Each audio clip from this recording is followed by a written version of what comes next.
నమస్తే, welcome to me TV news. ముందుగా headlines. ఎడారి దేశంలో భారీ వాన, జలమయమైన దుబాయ్ ఎయిర్పోర్ట్.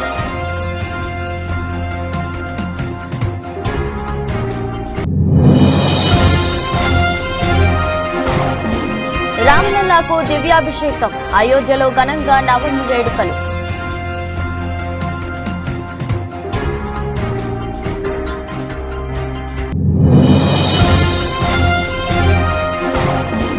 మోదీ మళ్లీ అధికారంలోకి వస్తే దేశం 200 ఏళ్ల వెనక్కి వెళ్తుంది, సీఎం స్టాలిన్.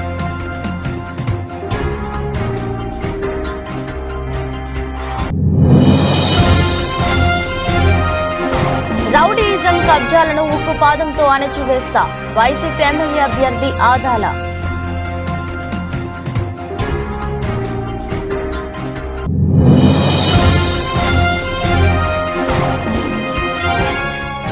గోల్డ్ మారథాన్ తొలిసారి తులం ధర 74,000 పైకి.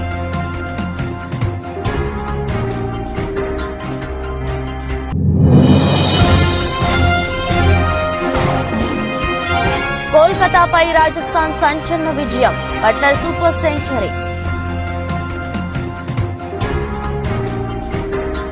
ఎడారి దేశమైన దుబాయ్లో మంగళవారం భారీ వర్షాలు కురిశాయి. దీంతో వరదలు పోటెత్తాయి. నిత్యం ఎంతో రద్దీగా ఉండే నగరాన్ని భారీ వర్షాలు ముంచెత్తాయి. వర్షాలకు దుబాయ్ అంతర్జాతీయ విమానాశ్రయం ప్రపంచంలోనే అత్యంత రద్దీగా ఉండే విమానాశ్రయంలో రాకపోకలు తీవ్రంగా ప్రభావితమవుతున్నాయి. ఎప్పుడు ఎండలు, అధిక ఉష్ణోగ్రతతో అల్లాడే దుబాయ్లో ఒక్కసారిగా భారీ వర్షాలు వరదలతో అల్లాడిపోయింది. ఇక్కడ ఏడాదిలో నమోదయ్యే వర్షపాతం 24 గంటల్లోనే కురిసింది. గత 75 ఏళ్లలో ఎన్నడూ లేని విధంగా మంగళవారం జడివాన కురిసింది. దీంతో రోడ్లన్నీ జలమయమయ్యాయి. ప్రపంచ వ్యాప్తంగా అత్యధికంగా రద్దీ ఉండే విమానాశ్రయాల్లో ఒకటైన దుబాయ్ విమానాశ్రయం వర్షాలతో అనేక విమానాలు మళ్లించాల్సి వచ్చింది. దుబాయ్ ఎయిర్పోర్టులో సాధారణంగా సాయంత్రం 100 విమానాలు తిరుగుతాయి. వాతావరణ మార్పుల కారణంగా విమానాలన్నింటినీ మళ్లించారు. అయోధ్యలో శ్రీరామనవమి వేడుకలు ఘనంగా సాగుతున్నాయి. అయోధ్యలో నూతనంగా నిర్మించిన రామ మందిరంలో బాలరాముడి ప్రాణ ప్రతిష్ఠ తర్వాత తొలి శ్రీరామనవమి కావడంతో వేడుకలను ఆలయ అధికారులు ఘనంగా నిర్వహిస్తున్నారు. ఇందులో భాగంగా ఉదయం 3:30 బ్రహ్మముహూర్తంలో స్వామివారిని మేల్కొల్పారు. మంగళహారతి, దివ్యాభిషేకం నిర్వహించి ప్రత్యేక పూజలు చేశారు. అనంతరం భక్తులకు స్వామివారి దర్శన భాగ్యం కల్పిస్తున్నారు. ఇవాళ నవమి సందర్భంగా రాత్రి 11 గంటల వరకు రామ్లల్లా దర్శనాలు కొనసాగనున్నాయి. మరోవైపు ఈరోజు మధ్యాహ్నం 12:16 సూర్యకిరణాలు బాలరాముడి నుదుటన తిలకంగా 4 నుంచి 5 నిమిషాల వరకు కనిపించనున్నాయి. ఇవాళ ఉదయం పూజకు సంబంధించిన ఫోటోలను ఆలయ ట్రస్ట్ ఎక్స్ వేదికగా దేశ ప్రజలతో పంచుకున్నారు. ప్రధానమంత్రి నరేంద్ర మోదీపై తమిళనాడు ముఖ్యమంత్రి డిఎంకే అధినేత ఎంకే స్టాలిన్ తీవ్ర స్థాయిలో విమర్శలు గుప్పించారు. కేంద్రంలో ప్రధాని మోదీ మళ్లీ అధికారంలోకి వస్తే దేశం 200 ఏళ్లు వెనక్కి వెళ్తుందని వ్యాఖ్యానించారు. లోక్సభ ఎన్నికల ప్రచారంలో భాగంగా డిఎంకే అభ్యర్థి టిఆర్ బాలుకు మద్దతుగా శ్రీ పెరంబుదూరులో జరిగిన ర్యాలీలో సీఎం పాల్గొని ప్రసంగించారు. కేంద్రంలో ప్రధాని మోదీ మళ్లీ అధికారంలోకి వస్తే దేశం 200 ఏళ్లు వెనక్కి వెళ్లిపోతుంది, చరిత్ర తిరగరాస్తుంది. అదేవిధంగా సైన్స్ కూడా వెనక్కి వెళుతుంది. అప్పుడు మూఢనమ్మకాలతో కూడిన కథలకు ప్రాధాన్యత ఏర్పడుతుంది. డాక్టర్ బిఆర్ అంబేద్కర్ రాజ్యాంగం ఆర్ఎస్ఎస్ నియమాలతో నిండిపోతుంది. అలా జరగకూడదంటే దీనికి వ్యతిరేకంగా ఓటు వేయడం ఒకటే ఆయుధమని వ్యాఖ్యానించారు. నెల్లూరు రూరల్ నియోజకవర్గంలో శాశ్వతంగా రౌడీయిజం కబ్జాలు లేకుండా ఉక్కుపాదంతో అణచివేస్తానని నెల్లూరు రూరల్ ఎమ్మెల్యే అభ్యర్థి ఆదాల ప్రభాకర్ రెడ్డి స్పష్టం చేశారు. నెల్లూరు రూరల్ నియోజకవర్గ ఇన్ఛార్జిగా బాధ్యతలు తీసుకున్న సంవత్సర కాలంలో ఎక్కడా కూడా రౌడీయిజం, కబ్జాలు, ఆక్రమణలు, వివాదాలు, దౌర్జన్యాలు లేకుండా ప్రజలు కోరుకునే శాంతియుతమైన ప్రశాంత వాతావరణంలో సుపరిపాలన అందించానని రూరల్ ఎమ్మెల్యే అభ్యర్థి ఆదాల ప్రభాకర్ రెడ్డి చెప్పారు. నా హృదయపూర్వక నమస్కారాలు తెలియజేసుకుంటూ, నేను సంవత్సరం క్రితం ఈ రూరల్ నియోజకవర్గ బాధ్యతలు చేపట్టిన తర్వాత ఈ ప్రాంత అభివృద్ధికి రూరల్ నియోజకవర్గంలో ప్రతి డివిజన్లో, ప్రతి పల్లెటూరులో కూడా నా శాయశక్తుల కృషి చేసి వీలైనంత ఎక్కువ నిధులు తీసుకొచ్చి దగ్గర 150 కోట్ల రూపాయలతో పనులు చేయడం జరిగింది. ఒక పక్క మన వైఎస్ జగన్మోహన్ రెడ్డి గారు సంక్షేమ కార్యక్రమంలో ఎక్కడా కూడా ఇబ్బంది జరగకుండా ప్రతి పేద మధ్యతరగతి కుటుంబానికి ఆర్థికంగా మల్కాజ్గిరి పార్లమెంట్ పరిధిలోని సికింద్రాబాద్ కంటోన్మెంట్ నియోజకవర్గం తిరుమలగిరిలోని ఆల్ సెయింట్స్ చర్చ్ ఇన్స్టిట్యూట్ లో జరిగిన all Malkajgiri cantonment pastors and leaders fellowship కార్యక్రమంలో భాగంగా పాల్గొని ప్రత్యేక ప్రార్థనలు చేసిన మల్కాజ్గిరి పార్లమెంట్ పీఆర్ఎస్ అభ్యర్థి రాగిడి లక్ష్మారెడ్డి. ఈ సందర్భంగా బిషప్ పాస్టర్స్ ఎన్నికల్లో విజయం సాధించాలని ప్రార్థనలు చేశారు. ఆ తర్వాత క్రైస్తవ సోదర సోదరీమణులు అందరికీ వందనాలు తెలిపారు. క్రైస్తవ సోదరులు ఏదైనా మాట ఇస్తే కమిట్మెంట్ తో ఉంటారని, లోకానికి యేసుక్రీస్తు ప్రేమను, జాలి, కరుణను పంచారు. క్రిస్టియన్లు అదే మార్గంలో నడుస్తూ ఎన్నో సేవా కార్యక్రమాలు చేస్తుంటారని అన్నారు. 75 సంవత్సరాల క్రితమే మా నాన్న ప్రభురెడ్డి అని పేరు పెట్టారని గుర్తు చేశారు. కాబట్టి చిన్ననాటి నుంచి వారితో నాకు సాన్నిహిత్యం ఉంది అని అన్నారు. క్రిస్టియన్ల సమస్యల మీద పార్లమెంట్ కోట్లాడతా అని హామీ ఇచ్చారు. ముందుకెళ్తున్న ఘనత ఆయనది. అదేవిధంగా ఎంతో రాజకీయ చతురత, ఒక ప్రాబ్లంని అర్థం చేసుకొని ఏ విధంగా సాల్వ్ చేయాలనే చతురత కలిగిన వ్యక్తి. మనకు కంటోన్మెంట్లో అనేక సమస్యలు, మనం ఇలా డిఫెన్స్ వాళ్ళతోటి ఎన్ని సమస్యలు, రోడ్ క్లోజర్ విషయాలే, అది కాకుండా రైల్వే లైన్లతోటి ప్రతి ఒక్క దగ్గర మనకి ఇలా కేంద్ర ప్రభుత్వ సంస్థలతోటి అనేక విషయాలపైన మనకి ఇబ్బందులు ఉంటాయి. కాబట్టి మన గురించి తెలిసిన వ్యక్తి, మన సమస్యల పట్ల పూర్తి అవగాహన కలిగిన వ్యక్తిని మనం ఎన్నుకుంటే తప్పకుండా మనకు కూడా అక్కడ సమస్యలు పరిష్కారం అయ్యే దిశగా మనం కూడా వెళ్ళొచ్చు. నన్ను ఒక ప్రశ్న అడగాలనుకుంటున్నాను క్రైస్తవ సమాజం ఎదుట. అన్న, మా తరఫున పార్లమెంట్లో గలం విప్పుతారన్న, మా సమస్యలు పార్లమెంట్లో ఎత్తి మాట్లాడతారని మా సభాపక్షంగా ప్రమాణం చేయండి. ఒకటి చెప్తానన్నా, నేనైతే ఒక 25-30 సంవత్సరాలు రాజకీయ జీవితంలో, ప్రజాక్షేత్రంలో, ప్రజాసేవలో ఉన్న నాకు భగవంతుడు అవకాశం ఇచ్చిండు. భగవంతుడిలా కేసీఆర్ గారు కూడా నన్ను దీవించిండు. తప్పకుండా నాకు తెలుసు, ఇంతకుముందే గ్రేవ్ యార్డ్స్ గురించి మాట్లాడిండ్రు, ఇంకా చాలా విషయాలు, కానీ అందరూ బోర్ అవుతారని చెప్పి తొందరగా క్లోజ్ చేసిన. అన్న, ఒకటైతే మాట ఇస్తున్నా, ఈ ఏరియాలో గ్రేవ్ యార్డ్సే కాకుండా మరి చిన్న బీఆర్ఎస్ ప్రభుత్వంను గద్దదింపినం. కవితను జైలుకు పంపాం. ఆమె బతుకమ్మ జైలులో ఆడుతుందని Munugode MLA Congress party Bhuvanagiri parliament నియోజకవర్గ ఇన్ఛార్జి కోమటిరెడ్డి రాజగోపాల్ రెడ్డి అన్నారు.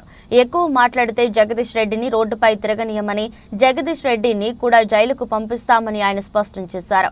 యాదాద్రి భువనగిరి జిల్లా భువనగిరి పట్టణంలో నిర్వహించిన కాంగ్రెస్ పార్టీ భువనగిరి పార్లమెంట్ నియోజకవర్గ ముఖ్య కార్యకర్తల విస్తృత స్థాయి సమావేశంలో కోమటిరెడ్డి రాజగోపాల్ రెడ్డి పాల్గొన్నారు.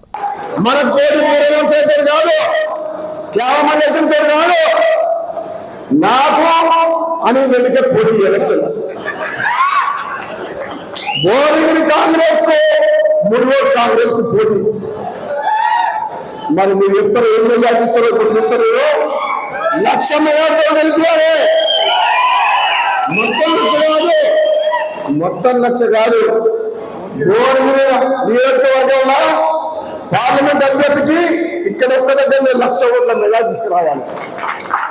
మా మునుగోడు వాళ్ళకు కూడా అదే పెడుతున్నా, ఛాలెంజ్ పెడుతున్నా, మేము పెడుతున్నాం. మీకైతే ఈజీ. ఇంకా రాజశేఖర్ రెడ్డి చేతులు ఎత్తేసిండు, కనబడుతుందా? మధ్యలో లేదు, మధ్యలో కాంగ్రెస్ లోకి వస్తే టికెట్ ఇస్తే కాంగ్రెస్ లోకి వస్తున్నాడు. పోయి సేవలకి చూసిండు, టికెట్ ఇవ్వని చెప్పి వస్తే పార్టీలోకి వస్తే తీసుకుంటాం, కానీ ఎవరు వచ్చినా కాంగ్రెస్ పార్టీ తీసుకుంటాం, కానీ టికెట్ మాత్రం ఇవ్వం. ఎన్నో ఏళ్ళ నుంచి కష్టపడుతున్న సోదరుడు యూత్ కాంగ్రెస్ ఎన్ఎస్ఏ నుంచి 20 ఏళ్ళలో కష్టపడుతున్న సోదరునికి వచ్చింది టికెట్. అందరూ అనుకున్నారు పేపర్లలో చూసి కోమటిరెడ్డి లక్ష్మి రాజగోపాల్ రెడ్డి భార్య టికెట్ పట్టుబడుతున్నా అని చెప్పి. తప్పది. మేము టికెట్ కూడా అప్లై చేసావా? కోమటిరెడ్డి లక్ష్మి రాజగోపాల్ రెడ్డి కోమటిరెడ్డి లక్ష్మి నుంచి టికెట్ కూడా అప్లై చేయలేదు. గతంలో నేను మా సోదరుడు వెంకటరెడ్డి చేసిన సేవలను దృష్టిలో పెట్టుకొని భువనగిరి పార్లమెంట్ ప్రజలల్లో చర్చ వచ్చింది. కోమటిరెడ్డి కుటుంబం అయితే బాగుంటుందని చెప్పి అది కాంగ్రెస్ పార్టీ అధిష్టానం చర్చించింది. మొదటి నుంచి కూడా సోదరుడే లైన్లో ఉన్నాడు చామలపల్లి కుమార్ రెడ్డి. చాలా మంది నా దగ్గర టికెట్ దాకా వచ్చిండ్రు, అడిగిండ్రు మీరైతే బాగుంటుంది, మీరు వస్తారా మీ మిసెస్ వస్తా అంటే మేము లేవని చెప్పిన పోటీలో. కానీ చర్చ జరిగింది, పేపర్లో వచ్చింది వాస్తవం, ప్రజలు కోరుకున్న మాట వాస్తవం, సర్వే చేస్తే వచ్చింది మాత్రం. కానీ నేను మాత్రం ఏం చెప్పినంటే నాకు 20 ఏళ్ళ నుంచి పరిచయం. 2009 నేను ఎంపీగా వచ్చినప్పుడు ఆనాడే యూత్ కాంగ్రెస్ టికెట్ అడిగింది చామల కిరణ్ కుమార్ రెడ్డి. అప్పటి నుంచి కష్టపడుతున్నాం. ఈ రోజు అధిష్టానం ఏ బాబు ముఖ్యమంత్రి వైఎస్ జగన్మోహన్ రెడ్డికి ప్రజల్లో వస్తున్న ప్రజాదరణ చూసి ఓర్వలేక భౌతిక దాడులకు పాల్పడుతున్నారని వైఎస్ఆర్సీపీ భీమిలి నియోజకవర్గం ఎమ్మెల్యే అభ్యర్థి అవంతి శ్రీనివాస్ అన్నారు.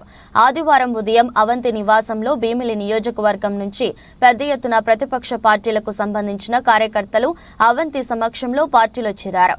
అవంతి శ్రీనివాస్ మీడియాతో మాట్లాడుతూ ముఖ్యమంత్రిపై దాడికి పాల్పడ్డ వారిని కఠినంగా శిక్షించాలన్నారు.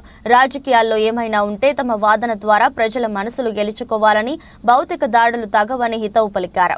ఆయన త్వరగా కోలుకొని ప్రజల మద్దతుతో మళ్లీ ముఖ్యమంత్రి అవుతారని తెలిపారు. విజయవాడలో 4.5 గంటల పాటు జరిగిన రోడ్ షోకు ప్రజలు బ్రహ్మరథం పట్టారని, దీనిని చూసి ఓర్వలేక ఇటువంటి దాడులు చేస్తున్నారని అన్నారు. సో ప్రజాస్వామ్యాలందరూ కూడా దీన్ని ఖండించాలి. ప్రజాస్వామ్యంలో ఎవరి ప్రచారం వాళ్ళు చేసుకుంటారు, వాళ్ళు తిరుగుతున్నారు, వాళ్ళు ప్రచారం చేసుకుంటున్నారు. సో మేము తిరుగుతున్నాం, మేమే చేసుకుంటున్నాం. సో వాళ్ళ వెర్షన్ వాళ్ళు అంటారు, మా వెర్షన్ మేము చెప్తాం. అల్టిమేట్గా ప్రజలు నిర్ణయిస్తారు. ప్రజా తీర్పు మనందరం కూడా గౌరవించాలి. అంతేగాని ఈ రకంగా దుర్మార్గపు చర్య, పాశవిక చర్యలు చేసి, దాడులు చేసి, మానసిక స్థైర్యాన్ని దెబ్బ కొట్టాలి, ఈ యాత్రను అడ్డుకోవాలి అనుకునే విధంగా వాళ్ళు చేయడం చాలా దుర్మార్గం. తాత్కాలికంగా వాళ్ళు ఆనందం పొందగలరు, కానీ తప్పనిసరిగా భగవంతుడు ఉంటాడు, వాళ్ళు శిక్షిస్తాడు. అది ఎవరే చేస్తున్నా కానీ దాన్ని ఖండించాలి. ముఖ్యంగా జగన్ గారి మీద ఆనాడు కోడికత్తి కేసు కానీ వాళ్ళు ఇది కానీ మరి చేయడం, వాళ్ళు ఏదో రకంగా వీళ్ళని భౌతికంగా, ఎందుకంటే ఓపెన్గా గెలవలేము మనం, ప్రజాస్వామ్యంగా భౌతికంగా నిర్మూలించాలి అని ఆలోచనతో చేస్తుంది కుట్ర. ఈ కుట్రను వెలికితీయాలి. దోషులు ఎవరైనా సరే, ఎంత పెద్దవారైనా సరే కఠినంగా శిక్షించాలని ఎలక్షన్ కమిషన్ మేము కోరుతున్నాం. దాడి జరిగినా కూడా వద్దని చెప్తున్నా కూడా అంతమంది జనాలను చూసుకుని రాత్రి 3 గంటల పాటు అయినా అదే విధంగా రోడ్లు కూడా యాత్ర చేసుకుంటాయి. అదే కదా. సో జగన్ గారికి ఉన్న గొప్ప ఆయుధం ఏంటంటే ధైర్యం. సో ప్రపంచంలో ధైర్యవంతుని ఎవరు ఏం చేయలేరు. సో ధైర్య సాహసే లక్ష్మి అంటారు ఆయన. అత్యంత ధైర్యవంతుడు ఆయన. దేనికి ఎలాంటి వాటికి చిన్న చిన్న వాటికి చెల్లించే వ్యక్తి కాదు ఆయన. కాబట్టి పోరాడే వ్యక్తి, పోరాట యోధుడు ఆయన.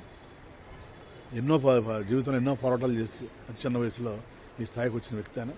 కాబట్టి తప్పనిసరిగా ఆయన వెనకమాల మేమంతా కూడా జగనన్న సైన్యం ఉన్నాం. కోట్లాది మంది ఉన్నారు జగనన్న సైన్యం, రాష్ట్ర వ్యాప్తంగా కాదు ప్రపంచవ్యాప్తంగా కూడా ఉన్నారు. కాబట్టి చూస్తూ ఊరుకోరు. ఏఎస్పేట మండలంలోని గంపర్లపాడు, వేల్పులగుంట, అక్బరాబాద్ గ్రామాలలో ఎన్నికల ప్రచార కార్యక్రమంలో పాల్గొన్న మాజీ మంత్రివర్యులు, తెలుగుదేశం పార్టీ ఆత్మకూరు నియోజకవర్గ ఎమ్మెల్యే అభ్యర్థి శ్రీ ఆనం రామనారాయణ రెడ్డి ప్రచారం నిర్వహించారు. ఈ ప్రచారంలో తెలుగుదేశం పార్టీ ఎమ్మెల్యే అభ్యర్థి ఆనం రామనారాయణ రెడ్డి మాట్లాడుతూ, నేను గుంపర్లపాడుకి ప్రచారంలో భాగంగా మీ ఆశీస్సులు అందుకోవడానికి మీ ముందుకు రావడం జరిగింది. మీరు ఇంత పెద్ద ఎత్తున నాకు స్వాగతం పలికి ఆదరిస్తున్నందుకు, అభిమానిస్తున్నందుకు పేరు పేరున ధన్యవాదాలు తెలియజేస్తున్నానని అన్నారు. 2 ఓట్లు ఇవ్వడం జరుగుతుంది. 2 ఓట్లు కూడా సైకిల్ గుర్తుకి. ఒకటి పార్లమెంట్ అభ్యర్థి శ్రీ వేమిరెడ్డి ప్రభాకర్ రెడ్డి గారు, రెండవది మీ ఎమ్మెల్యే అభ్యర్థిగా నేను. మేమిద్దరం పోటీలో ఉన్నాం. మరి వైఎస్ఆర్ కాంగ్రెస్ పార్టీలో 2 అభ్యర్థులు వాళ్ళు కూడా ఉన్నారు. ఒకరు జైలుకు వెళ్ళి 16 మాసాలు జైల్లో ఉండి, జైలు బెయిల్ మీద బయటకు వచ్చి మద్యాన్ని తయారు చేసే కంపెనీలు పెట్టుకుని డబ్బు దోచుకుని ఇవాళ ఎన్నికల్లో వైఎస్పీ ప్రభుత్వం తరఫున పార్లమెంట్ అభ్యర్థిగా ఆయన కూడా మీతో ఉన్నారు. ఇవాళ మీరు ఆలోచన చేయాల్సింది, అధికారం లేకుండానే అనేక గ్రామాల్లో మినరల్ వాటర్ ప్లాంట్లు పెట్టి పరిశుభ్రమైన త్రాగునీరు ఇవ్వాలన్న వేమిరెడ్డి ప్రభాకర్ రెడ్డి తెలుగుదేశం అభ్యర్థి ఇవాళ మద్యం కంపెనీలు పెట్టుకుని గతంలోనే వేల కోట్ల రూపాయల దోపిడీకి గురై ఏటూగా జైల్లో గడిపి ఆయన ఈనాడు మళ్ళీ మద్యం వ్యాపారం సాగిస్తూ విషపూరితమైన మద్యాన్ని మనకు అమ్ముతూ ఈరోజు ఆ పార్టీ తరఫున ఎంపీ అభ్యర్థిగా పోటీలో ఉన్నాడు. అదేవిధంగా ఎమ్మెల్యే అభ్యర్థిగా పోటీలో ఉన్న వ్యక్తి ఇప్పటికే అనేక క్రిమినల్ కేసుల్లో ముద్దాయి. ఆయనేమి మనకు కనపడినంత సౌమ్యుడు కాదు. అనేక క్రిమినల్ కేసులు ఆయన మీద ఉన్నాయి. రోడ్డు వేయకుండానే వేసినట్టు ప్రజాధనాన్ని దోచుకుంటే ఆయన మీద కేంద్ర ప్రభుత్వం, రాష్ట్ర ప్రభుత్వం కేసులు పెట్టింది. ఇవాళ ఆయన ఒకవైపు, నీరిచ్చిన వేమిరెడ్డి ప్రభాకర్ రెడ్డి, త్రాగునీరిచ్చిన వేమిరెడ్డి ప్రభాకర్ రెడ్డి ఒకవైపు ఉంటే, మద్యాన్ని అమ్ముతూ మద్యంతో ప్రాణాలను దోచుకుంటున్నటువంటి వ్యక్తి విజయసాయిరెడ్డి మరొక వైపు. నాగర్ కర్నూలు జిల్లా కొల్లాపూర్ పురపాలక చైర్పర్సన్ రఘుప్రోలు విజయలక్ష్మిపై అవిశ్వాసం నెగ్గింది. అవిశ్వాస తీర్మానానికి ఎమ్మెల్సీ కుంచుకుల్లా దామోదర్ రెడ్డితో పాటు 15 మంది కాంగ్రెస్ పార్టీ కౌన్సిలర్లు మద్దతు తెలిపారు. వీరంతా మున్సిపల్ చైర్పర్సన్ రఘుప్రోలు విజయలక్ష్మికి వ్యతిరేకంగా ఓటు వేశారు. బలపరీక్షకు మున్సిపల్ చైర్పర్సన్ రఘుప్రోల విజయలక్ష్మితో పాటు 4 బీఆర్ఎస్ కౌన్సిలర్లు హాజరు కాలేదు. ఈ సందర్భంగా కాంగ్రెస్ పార్టీ కౌన్సిలర్లు మాట్లాడుతూ మున్సిపల్ చైర్పర్సన్ రఘుప్రోలు విజయలక్ష్మిని అవినీతికి పాల్పడ్డారని ఎన్నోసార్లు ప్రశ్నించడం జరిగిందని, త్వరలోనే ఆమె జరిపిన అవినీతిపై పూర్తి స్థాయిలో విచారణ చేపడతామని పేర్కొన్నారు. భవిష్యత్తులో మంత్రి జూపల్లి కృష్ణారావు సహకారంతో మరింత అభివృద్ధి చేపడతామని అన్నారు. త్వరలో కాంగ్రెస్ పార్టీ తరపున కొత్త చైర్మన్ ఎన్నుకోవడం జరుగుతుందని తెలిపారు. డాబా గార్డెన్లోని ప్రెస్ క్లబ్ నందు జరిగిన విలేకరుల సమావేశంలో సతీ సమేతంగా మాట్లాడారు. పెందుర్తిలో తాను స్థానికుడిని అని, ఏ పార్టీతో సంబంధం లేకుండా ప్రజలను సేవ చేసే దృక్పథంతో తాను ఇండిపెండెంట్ గా పోటీ చేస్తున్నానని, గత 20 సంవత్సరాలుగా పెందుర్తి నియోజకవర్గం ప్రజలకు సహాయ సహకారాలు అందించడంతో పాటు ఎన్నో సేవా కార్యక్రమాలు చేశానని వివరించారు. ఈ నెల 19వ తారీఖున నామినేషన్ వేసి పెందుర్తి ఎమ్మెల్యే అనే నినాదంతో ప్రచారంలో దూసుకు వెళ్తానన్నారు. నియోజకవర్గ ప్రజలు తనను ఆశీర్వదించి గెలిపించాలని ప్రాధేయపడ్డారు. ఇంటింటికి వెళ్ళి స్వతంత్ర అభ్యర్థిగా పోటీ చేస్తున్నారు గుంటూరు నరసింహరావు గారు, మీ అన్నదమ్ముడు, మీ అబ్బాయి అనే విధంగా ప్రతి ఇంటింటికి వెళ్ళి బొట్టు పెట్టే కార్యక్రమం జరుగుతూ ఉంది. ఒక పక్క ప్రతి గ్రామంలోనూ నాకు హితులు సన్నిహితులు, నాకు అన్ని విధాల కలిసి వచ్చిన వాళ్ళు గత 30 సంవత్సరాల్లో కూడా నేను చేస్తున్న సేవలు గుర్తించి, బాబు నువ్వు నిలబడితే మేము ఇంకో పార్టీకే ఓటు వేయం, ఇది మన పార్టీ, మీరు గెలాలి, ఇక్కడ మీరు మామూలుగా చారిటబుల్ ట్రస్ట్ ద్వారా చేస్తున్న సేవలు కానీ, హాస్పిటల్ పెట్టి సేవలు చేస్తున్నది కానీ మేము అన్నీ వినియోగించుకున్నాం. మిమ్మల్ని ఈసారి తప్పకుండా ఎవరు వచ్చినా సరే, ఎక్కడి నుంచి వచ్చినా మీకే ఓటేస్తాం అనే ఒక శపథం చేసి, మీరు మాకేమీ డబ్బులు ఇవ్వక్కర్లేదు, ప్రతి ఊరు వెళ్ళేప్పుడల్లా మేము మీకు అన్ని సాధన స్వాగతాలు మేము పలికి మా సొంత ఖర్చులతో మిమ్మల్ని గెలిపించుకునే స్థాయిని మేము తీసుకొస్తామని చెప్పి ఆనాటి దోనరావు సత్యనారాయణ గారికి ఏదైతే మాట్లాడారో అదే మాటలు నా చెవిలో వినిపించే కూడా. దయచేసి ఆ యొక్క కార్యక్రమాన్ని మేము ముందుకు పోతున్నాం. రేపు రానున్న రోజుల్లో కూడా అనేక కార్యక్రమాలు రూపొందించుకుంటున్నాం. మరి అదేవిధంగా మా మిస్సెస్ భారతి గారు కూడా 2 నిమిషాలు రేపు ప్రోగ్రాం 19వ తారీఖు ప్రోగ్రాం గురించి మాట్లాడతారు. మెదక్ జిల్లా చేగుంట మండలం కేంద్రంలో నేడు చేగుంట నర్సింగ్ మండలాల ముఖ్య కార్యకర్తల సమావేశం నిర్వహించడం జరిగింది. దుబ్బాక ఎమ్మెల్యే కొత్త ప్రభాకర్ రెడ్డి మాట్లాడుతూ, దుబ్బాక ప్రజలకు మాయమాటలు చెప్పి మోసం చేసిన రఘునందన్ రావు ఎంపీ ఎన్నికల్లో చిత్తుగా ఓడిపోవడం ఖాయమని, మెదక్ గడ్డ మీద గులాబీ జెండా రెపరెపలాడటం ఖాయమని దుబ్బాక ఎమ్మెల్యే కొత్త ప్రభాకర్ రెడ్డి అన్నారు. అభ్యర్థిని గెలిపించుకుంటే మనకు లాభం జరుగుతుంది కానీ నష్టం జరగదు. మాయ మాటలతోటో దొంగ మాటలతోటో ఓట్ల కోసం డబ్బాలు లేపించుకున్న అభ్యర్థి కాదు వెంకటరామరెడ్డి గారు. ఒక మంచి స్వభావి, మరి మంచి సర్వీస్ చేసే గుణం ఉన్నది. మరి అది మనకు 7 సంవత్సరాలు మన జిల్లాలో పనిచేసింది కాబట్టి మనందరికీ కూడా తెలుసు. ఇలా మల్లన్న సాగర్ కట్టిందంటే, కొండపోచమ్మ కట్టిందంటే, రంగనాయక సాగర్ కానీ అనంత సాగర్ కానీ ఇవన్నీ అభివృద్ధి చేసుకున్నామంటే మరి వెంకటరామరెడ్డి గారి పాత్ర చాలా కీలకమైనది. దయచేసి మరి సమయం ఎక్కువ లేదు కాబట్టి ఇంకా చాలా విషయాలు చెప్పేది ఉంటే మరి ఇప్పటికే కలిసి వాళ్ళ మంచి చెడు చూసుకొని వాళ్ళందరి సపోర్ట్తో ఇవాళ జిల్లాను దేశవ్యాప్తంగా ప్రఖ్యాతి చేసిన అవకాశం నాకు నా సహోద్యోగులందరూ కూడా ఇచ్చారు. మరి వారందరి పరిచయాలు, కలెక్టర్ల పరిచయాలు, మరి అందరితో ప్రజా సమస్యలు అందరికన్నా మెరుగ్గా పని చేసే అవకాశం నాకు ఉంటుందని చెప్పి మీ అందరికీ సవినయంగా తెలియజేసుకుంటా ఉన్నా. మరి అదే మాదిరిగా ఢిల్లీలో కూడా మన ప్రాంత అవసరాలకు చకచక పనిచేసే అవకాశం, ఏ డిపార్ట్మెంట్లో ఏ స్కీమ్స్ ఉంటాయి, ఏ డిపార్ట్మెంట్ నుంచి మన నియోజకవర్గానికి ఏ ఫండ్స్ తెచ్చుకోగలుగుతాం, మరి ఏ విధంగా మనం తెచ్చుకో దానిలో నాకు అనుభవం ఉంది అని చెప్పి మీ అందరికీ కూడా సవినయంగా మనం చేస్తా ఉన్నాం.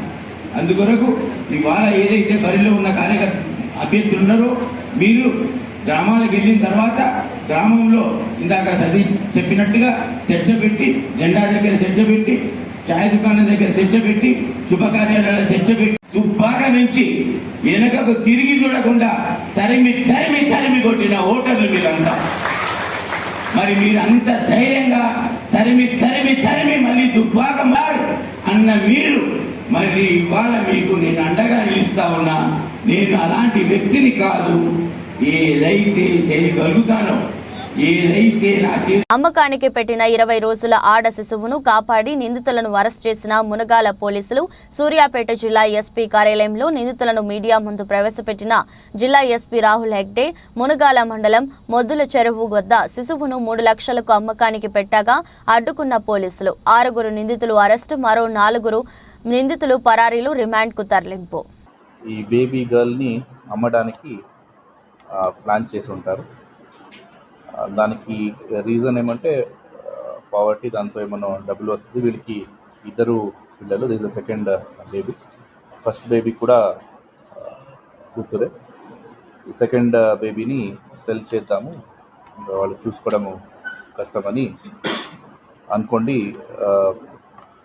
వాళ్ళు ఊర్లో ఫస్ట్ వాళ్ళ రిలేటివ్ ఒకరు ఉంటారు, దుర్గా అని, వాళ్ళకి చెప్తారు. తర్వాత సైదమ్మ అని ఒక లేడీకి చెప్తారు. తర్వాత రాజు నాయక్ అని ఒక పర్సన్కి చెప్తారు. అక్కడి నుంచి నాగమణి అని ఒక ఏఎన్ఎం, సూర్యాపేట హాస్పిటల్లో పనిచేస్తున్న ఏఎన్ఎంకి చెప్తారు. నాగమణి ఈ విజయవాడలో ఉన్న విజయలక్ష్మి అండ్ అశోక్ కుమార్, వీళ్ళిద్దరిని పిలిపిస్తారు. వీళ్ళని పిలిపించి ఆల్మోస్ట్ 3 lakhsకి ఈ బేబీని అమ్మాలి అని అనుకుంటారు.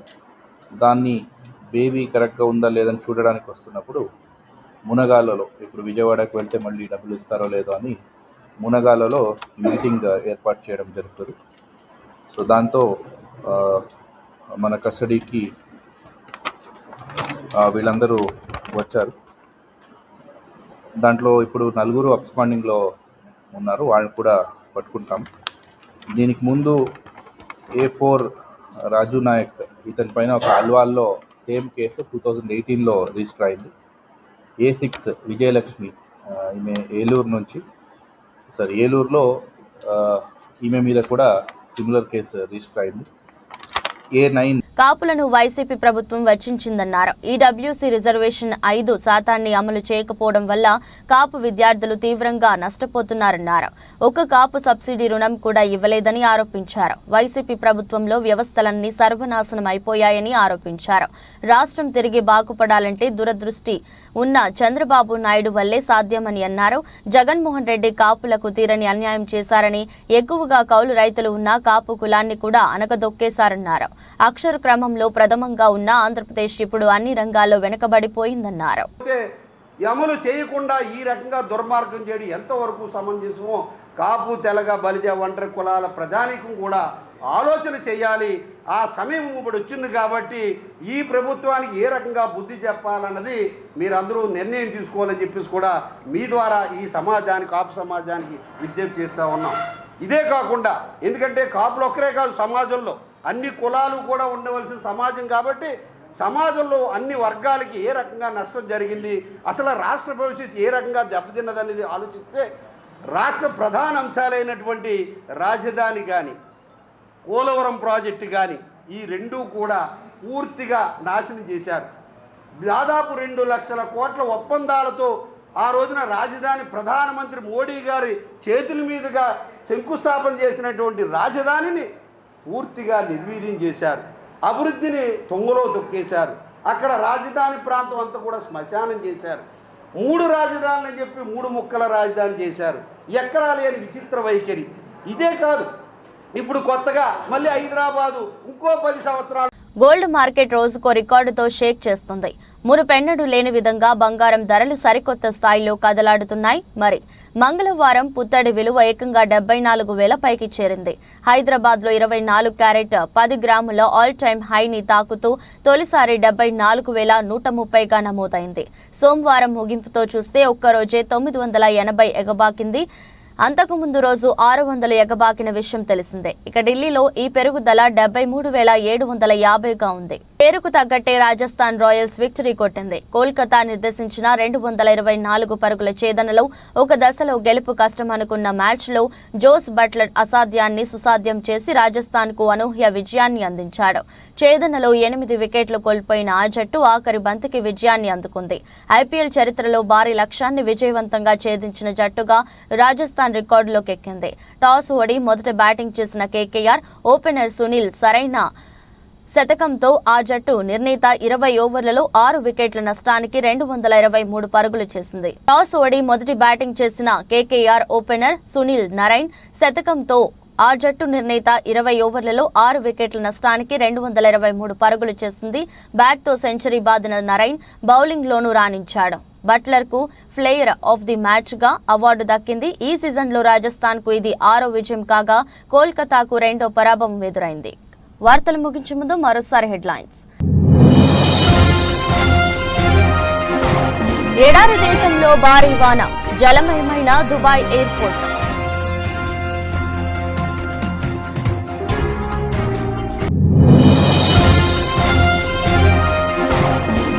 రామ్లల్లాకు దివ్యాభిషేకం, అయోధ్యలో ఘనంగా నవమి వేడుకలు.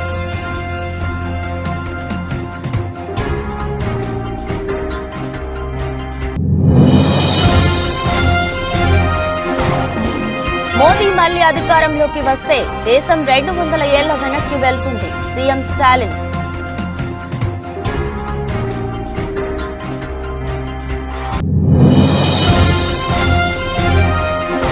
రౌడీయిజం కబ్జాలను ఉక్కుపాదంతో అణచివేస్తా, వైసీపీ ఎమ్మెల్యే అభ్యర్థి ఆదాల.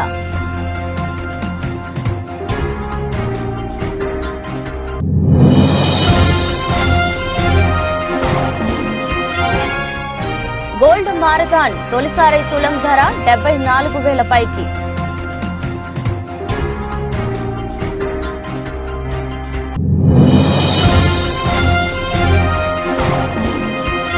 కోల్కతాపై రాజస్థాన్ సంచలన విజయం, బట్లర్ సూపర్ సెంచరీ.